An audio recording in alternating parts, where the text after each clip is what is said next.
এক উকিল আর এক উকিলকে হিংসা করে, এক মাস্টার আর এক মাস্টারকে হিংসা করে, এক হুজুর আর এক হুজুরকে হিংসা করে, এক গোডাউনওয়ালা আর এক গোডাউনওয়ালারে হিংসা করে, এক দোকানদার আর এক দোকানদাররে হিংসা করে, এক বাবি আর এক বাবিরে হিংসা করে, এক বউ আর এক বউরে হিংসা করে।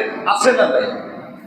এমনকি এক বোন আর এক বোনরে হিংসা করে, আপন ভাইরে হিংসা করে। আছে না নাই? তো হুজুর বলতেন, তোমরা দেখবা যে এই বাংলাদেশের সব থেকে বড় একটা কুস্বভাব সবার মধ্যে, ধর্ম বর্ণ নির্বিশেষে, যেটা হলো হিংসা। এটা হলো কি? হিংসা। বলে কেন জানো? একটা কারণে। কয়টা কারণে? একটা কারণে। কারণ বাঙালি মাছ খায়।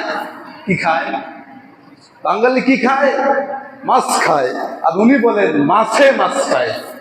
কি? মাছে মাছ খায়। খেয়াল করে দেখবেন, বড় মাছের সামনে যদি কোনো ছোট মাছ করে, তাহলে তাকে এক গোগরা সে গিলে নেয় পেটের মধ্যে। কথা বলেন ঠিক কিনা? বলে মাছের একটা চরিত্র হলো হিংসুটে চরিত্র। ছোট মাছ বড় মাছ ছোট মাছকে সহ্য করতে পারে না, দেখতে পারে না, হিংসায় জর্জরিত পুরো দেহ। আর সেই হিংসার ক্যারেক্টার সম্পূর্ণ মাছ বাঙালি সব থেকে বেশি খায়। অধিকাংশ জন 3 রক্তই খায়। এই জন্য ওই ক্যারেক্টার মাছ থেকে ট্রান্সফার হয়ে আমাদের ভিতরে ঢুকে এখন বাঙালি মাত্রই ধর্ম বর্ণ নির্বিশেষে হিংসুটে পরিণত হয়েছে। কথা বলেন ঠিক? কিসের প্রভাব? বলেন কিসের প্রভাব? বলেন কিসের? খাদ্যের প্রভাব। কিসের প্রভাব? খাদ্যের প্রভাব।